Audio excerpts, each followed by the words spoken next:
Don't believe the hype about Venezuela, about Maduro in a new tracksuit and a defiant wave. Then start here. At 2:01 a.m. On January 3, 2026, American helicopters dropped into a military compound in Caracas, rotors cutting through the humid dark. Within 30 minutes, Nicolás Maduro, a man who had outlived sanctions, street protests, coup rumors, and years of diplomatic quarantine, was zip-tied, hooded, and airborne. Headed not for exile, but for the deck of an American aircraft carrier. By sunrise, the images were everywhere. The headlines were predictable: narco-terrorism, justice served, a strongman finally brought low. But that's the surface story, and it's the one almost everyone stopped at. Because this operation was never really about Maduro. It wasn't even about drugs. It was about China. I've spent years watching how power actually moves, through trade routes, grids, contracts, ports, balance sheets. And what happened in Venezuela wasn't an anomaly or a one-off act of bravado. It was an opening shot, a declaration that something old had ended and something harsher had begun. Welcome to the Donroe Doctrine. And if you think this is just Trump posturing, just noise for a domestic audience, then you're missing what may be the most consequential shift in American foreign policy since the Cold War. A shift that didn't start in Caracas but years earlier quietly, while Washington was distracted. While America burned blood and money in Iraq and Afghanistan, while it bled credibility in Ukraine, something fundamental changed much closer to home. China didn't invade Latin America. It did something far more effective. It bought it. In 2000, Chinese trade with the region barely registered, roughly $12 billion statistical dust. By 2024, that figure had exploded to $518 billion, a 40-fold increase in less than a quarter century. Today, China is the top trading partner for Brazil, Chile, Peru, Uruguay, Argentina, the economies that actually move the continent. In practical terms, Beijing has displaced Washington across South America without firing a shot. But numbers are abstract, so look at the concrete. In November 2024, China opened the port of Chanquay in Peru, a $3.5 billion deepwater megaport majority owned by COSCO, a Chinese state giant. Equipped with autonomous cranes and berths for ships too large to pass through the Panama Canal. This isn't infrastructure for Peru alone. It's a new artery in the global economy, a direct maritime corridor from Shanghai to South America, bypassing North America entirely. What once took 35 days now takes 23. Shipping costs dropped 20%. China's ambassador called it the Shanghai of South America. Peru's transport minister wants it to become the Singapore of Latin America. And that's just the beginning. China and Brazil are exploring a transcontinental railway linking the Pacific to the Atlantic, an overland route that would undercut Panama itself. A Chinese-influenced corridor slicing across the continent. Ports are the visible symbols, but the real leverage is invisible. China's State Grid Corporation has poured $12.5 billion into Brazil's power sector, building ultra-high voltage lines stretching more than 2,000 kilometers. Lines that now supply electricity to Sao Paulo and Rio de Janeiro. If you live in Brazil's largest cities, there's a decent chance your lights stay on because of Chinese engineering. In 2025, State Grid won another $3.6 billion contract to connect the renewable-rich Northeast to the industrial South. By 2030, they plan to invest $40 billion more. And then there's lithium, the metal that underwrites the electric future. Bolivia, Argentina, and Chile, the lithium triangle, hold roughly 60% of the world's reserves. Bolivia alone has more lithium than Chile, and until recently its state company had billion-dollar deals with China's CATL, the world's largest battery manufacturer, and with Russia's uranium one. Strip away the rhetoric and the reality is stark. Without South American lithium, there is no American green transition, no domestic EV industry at scale. Tesla, Ford, GM, all of them depend on these resources, and China has been locking them down. Washington doesn't see this as commerce, it sees it as encirclement. From the perspective of the American national security establishment, China has spent 2 decades building a resource extraction empire in America's strategic backyard, while the United States looked elsewhere. The Monroe Doctrine, the 200-year-old assertion that the Western Hemisphere lies within America's sphere, wasn't overturned by missiles or tanks but by shipping containers, transmission lines, and long-term contracts. Trump has decided that era is over. After Maduro's capture, he said, half boast, half warning, that the Monroe Doctrine had been superseded, replaced by something bigger, tougher. They call it the Monroe Doctrine, he said. This wasn't just bluster. It was a crude but clear articulation of a reorientation. In practice, the Monroe Doctrine means 4 things. First, the Western Hemisphere is now priority number 1. Trump's December 2025 national security strategy devotes more pages to Latin America than to Europe or Asia, explicitly naming non-hemispheric competitors, China, Russia, Iran, as existential threats. The document is blunt. America will use financial and technological leverage to induce countries to reject low-cost foreign assistance, code for Chinese investment. Translation: choose us or pay the price. Second, this isn't diplomacy, it's economic coercion. In April 2025, Trump announced Liberation Day, imposing a baseline 10% tariff on nearly all imports, but the real weapon is secondary sanctions. Maintain deep economic ties with China and you face escalating penalties. The message to Latin America is simple: trade with Beijing or trade with Washington, but not both. Mexico understood immediately. Under intense pressure, Claudia Sheinbaum's government began advancing legislation, imposing tariffs of up to 50% on Chinese goods, specifically to stop Beijing from using Mexico as a backdoor into the U.S. market. Third, military force is no longer implicit, it's explicit. Venezuela proved that. Caracas was an easy target, a pariah state with no powerful patron willing to fight, but the signal went far beyond it. The Monroe Doctrine expands the Monroe Doctrine's scope from the Aleutians to Greenland, from the Arctic to Antarctica. U.S. deployments are increasing across the Caribbean and Central America. Marco Rubio's first trip as Secretary of State was to Panama, where he delivered an ultimatum: reduce Chinese influence over the canal or face consequences. Panama complied. Hutchison Ports is selling its canal assets to a BlackRock-led consortium. The country withdrew from the Belt and Road Initiative. Fourth, the carrot follows the stick. Bolivia's new president, Rodrigo Paz, elected in late 2025, moved quickly to terminate lithium contracts with China and Russia, signaling a pivot toward Washington. In return, the U.S.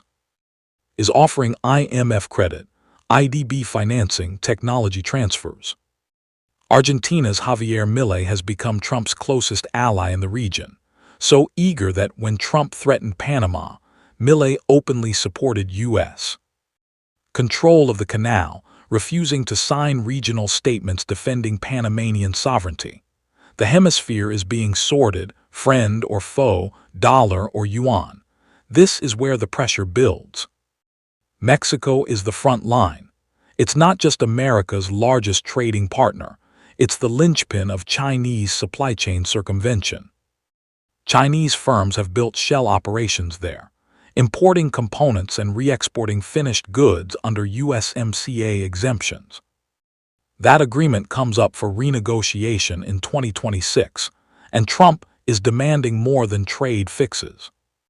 He wants security cooperation that amounts to operational control, justified by cartels, fentanyl, migration, but driven by the need to sever the last major conduit tying U.S. manufacturing to China.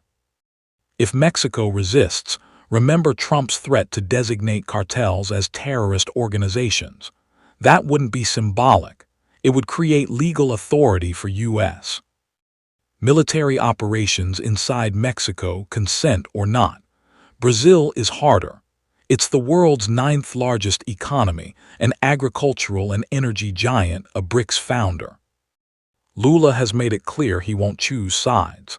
At the May 2025 China CELAC summit, he stood beside Xi Jinping announcing billions in new investments. BYD is opening EV plants. State grid keeps building.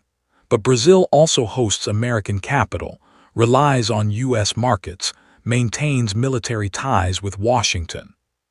When Trump slapped 40% tariffs on Brazilian agricultural exports, then partially rolled them back, it was a demonstration of leverage, not policy.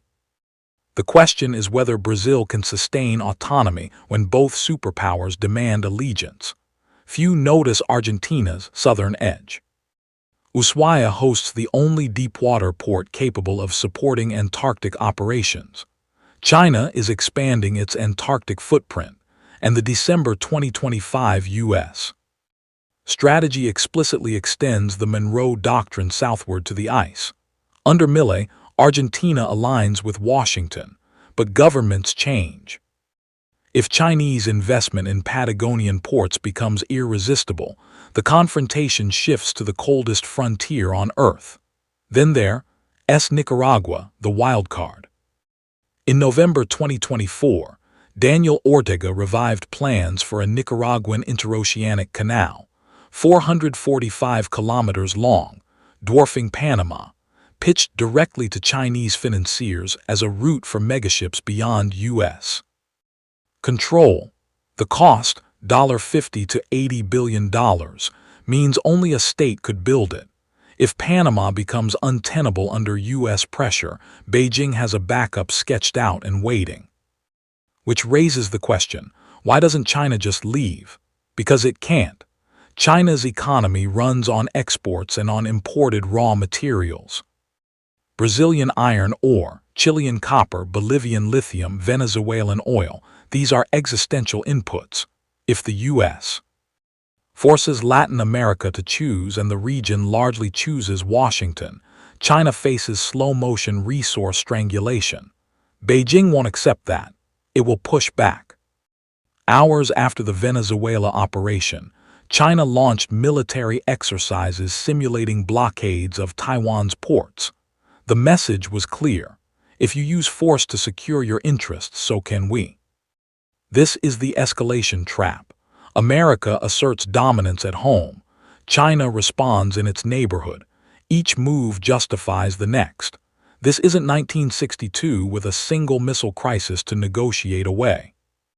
This is structural competition over the arteries of the global economy. There's no clean off-ramp. Either China maintains access to Latin American resources or the U.S. reasserts hemispheric control. Both cannot be true. That's why what lies ahead looks like a long confrontation.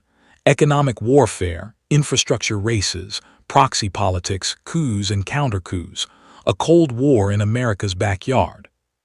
And amid all this, there's a forgotten actor, Latin America itself. For 2 decades, the region benefited from playing Washington and Beijing against each other. Chinese capital filled gaps American neglect created.